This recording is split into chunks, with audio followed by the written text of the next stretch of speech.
then Strangers in the Night, and then Schenker was gone. And Paul Tonka Chapman was the guitarist that took up the reins. You could say he was a new guitarist, but he wasn't really, because he'd been with the band before, going back to the time of Phenomenon, when he'd been brought in because Schenker wanted to see if he could have another guitarist in the band. But of course, as soon as Paul wanted to do any soloing, Schenker kind of got cold feet and preferred to have all the action to himself.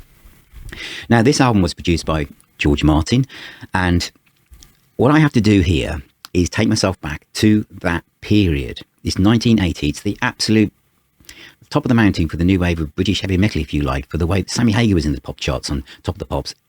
The charts was full of rock music, and people had got the kind of coming out the other side of punk. We wanted heavy metal or hard rock to be fast, heavy, furious, you know, charged with the Iron Maidens and what was coming across from the other sides of the States.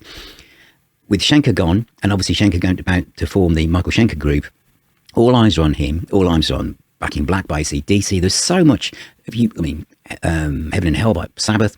You just point your little pin into the world map of rock and roll and heavy metal in 1980, and it was a fantastic year for rock music. Interior is the kind of instrumental from Paul Raymond. But when we go into Letting Go, I don't think I've ever really appreciated what a fantastic rock song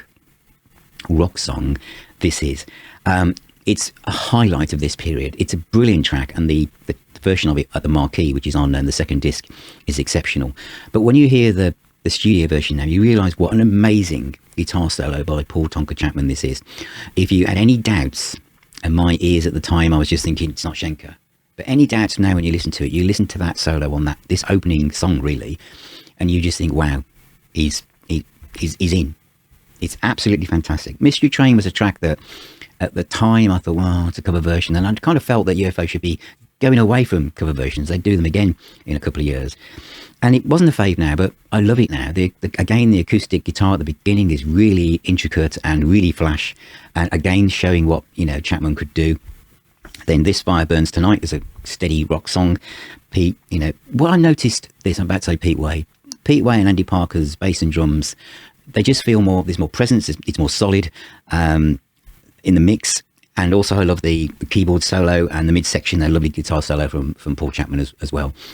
I really appreciate, I feel like I'm really hearing this album for the first time, you know, and I was around when it came out the first time. Gone in the Night, part ballad, part rock song, great vocal.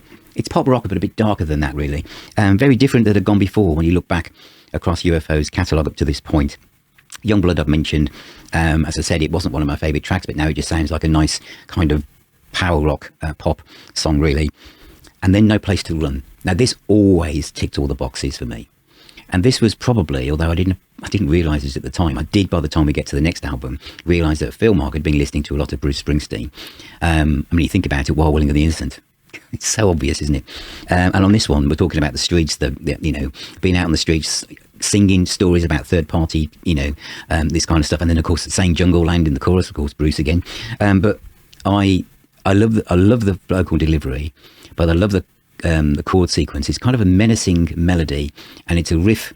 This is a Pete Way, Phil Mogg song that I've never tired of. I've never tired of this song. Even when I didn't pick up the album the first time round, I always loved this song.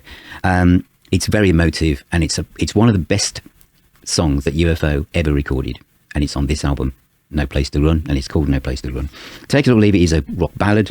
Money Money is a bit Babies, you know, the Babies, John Waite, also on Chrysalis, Cheap Trick, that kind of feel, pop rock, great melodies, and it gets heavier as it goes along.